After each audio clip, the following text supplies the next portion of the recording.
it is exasperating the pleasure gap.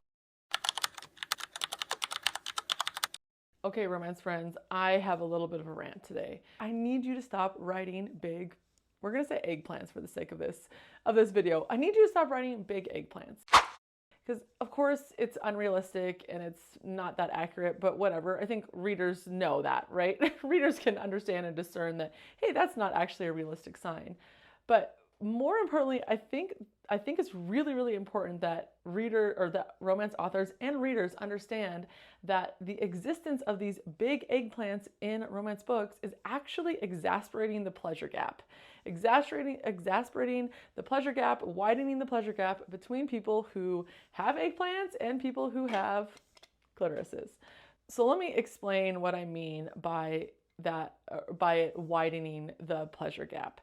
So essentially, there are two reasons that it irritates me. One is that it just doesn't really understand pleasure anatomy. When basically what happens when I see in books, it's like, oh, their former lovers were terrible, and then this new amazing, MMC book boyfriend has this huge eggplant, and it's the best sexual experience of their life.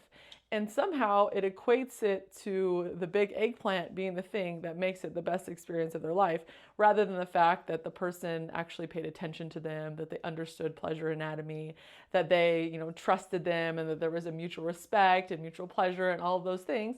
No, it just ends up reading as if this the magical eggplant is what brings people pleasure. And I just am so over that narrative that people's sexual power comes from someone else rather than coming from themselves. And what this does is it positions the eggplant as the main character rather than having the clitoris be the main character, which is really what your authors need to hear. That is the liberating message that they need to hear. So let's look at how does pleasure anatomy actually work? What's actually going on? So we tend to think, when we think about pleasure, we kind of have this orgasm hierarchy. We have, okay, if you have a clitoral orgasm, and that's like at the bottom, and then you have a penetrative orgasm, which is at the top, or a G-spot orgasm, which is this elusive, amazing thing that only a few people can ever experience, all this stuff. So there's this hierarchy, and if we're only able to experience one of these, then it can lead people to feel like their body's broken, they feel ashamed, they feel inferior, they feel like something's wrong with them, when in reality, we need to understand, and we need to perpetuate this and show this in books, that all orgasms come, well, I'm not going to say all, because everyone's body is a little bit different, but the majority of orgasms come from the clitoris. So let's look at the clitoris. Now, here's the external portion of the clitoris, right? And here is the whole clitoral structure. So this is actually what the whole clitoris looks like. And I'll put it back in here. Ooh, if I can get it to go, you'll see external, and this is the internal portion. And here is the here's the vagina, vaginal opening on this side. Here's the vagina, and here's the urethra. So what does this mean for orgasm? It means that you can either stimulate the clitoris externally, or you can stimulate it internally, either here along the walls of the vagina or up here by the urethra, which is what people would say is the G spot. That's essentially what that is. So a little bit more information about the clitoris. The clitoris is the pleasure center of the body, much like the penis is the pleasure center of the body. And so the clitoris and the penis derive from the same biological material, meaning that in utero, they grow from the same biological materials, and that they're both made out of erectile tissue. Yes, that means that the clitoris can become erect. So if a person is able to experience pleasure during penetration, because I want to stress, it is totally normal to not experience pleasure during penetration. We need to normalize that more. We need people to understand it's totally, totally normal, because the vagina is not the pleasure center of the body, the clitoris is. So if someone is able to experience pleasure during penetration, it's because the clitoris, either the location of their clitoris or the clitoris is erect from being stimulated, most likely externally.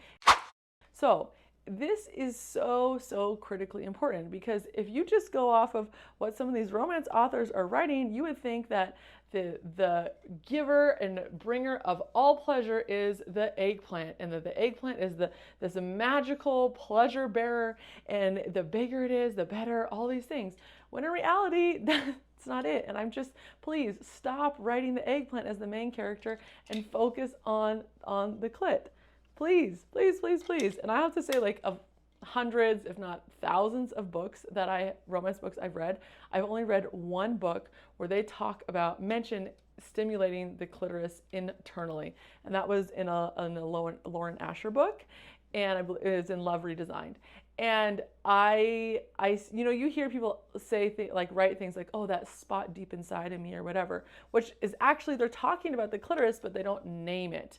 So authors, please, let's get more authentic in understanding what actually brings pleasure to the body, and stop positioning it as if the MMC, or our book boyfriends, if they have, just because they have these big eggplants, that magically makes them a good lover, when that is really not the case. The other thing that makes me really frustrated as we continue to perpetuate this idea that bigger is better is that when it's written like this, the size of someone's eggplant is so deeply connected to their worth. And I see authors do this time and time again. They will, in some ways, associate someone's worth, their desirability, with the size of their eggplant, when in reality, there's tons of other toxic reasons why they're not desirable, and it's not really about their size. Because if you think about it, the size of someone's eggplant is completely out of their control, right? You're either born with it or you're not, whatever, and that's not really what makes you a great partner. Things that make you a great partner are, do you listen? Are you emotionally available? Do you practice consent? Do you pay attention to each other? Are you an equal partner? All of these things, which I want to be 100% fair. Authors do an incredible job of promoting these characteristics and qualities with their MMCs, but still sometimes use this idea of a big eggplant as a way to mark their worth. So I just think it's not sexually authentic, and it's not very liberating for readers. In the same way that really mindful authors are not writing super toxic body ideals in their FMCs, that's exactly what I see in terms of the size of a big eggplant. It's just toxic body ideals, and I really think that it's doing a lot of harm to your storytelling, and it would just be incredible if we could take that out and get a little bit more creative with how we're talking about characters, or even how we choose to insult characters, or to show that characters are not desirable and they're not kind or they're not good lovers, all of those different things. Okay, so I think that's it for my rant, but please let me just leave it this. Authors, make the clit the main character. Stop making the eggplant the main character. We want readers to recognize that their power comes from within, and that they don't need it from someone else in terms of an eggplant. All right, so romance authors, I know I went a little bit rant today, and maybe you are doing this in your stories, but know that I love you, and that I think that you are changing the world with your work. And if you are looking for more ways to make your books more sexually authentic, check out my free workshop for authors all about the anatomy of a sexually authentic story. And if you like this video, hit like, share it with a friend, comment below if you also have thoughts on the size of eggplants, or maybe you have something else that you want to rant about. Drop it in the comments and click subscribe so you don't miss any videos. And until the next video, I hope you keep on enjoying and embracing the magic of romance.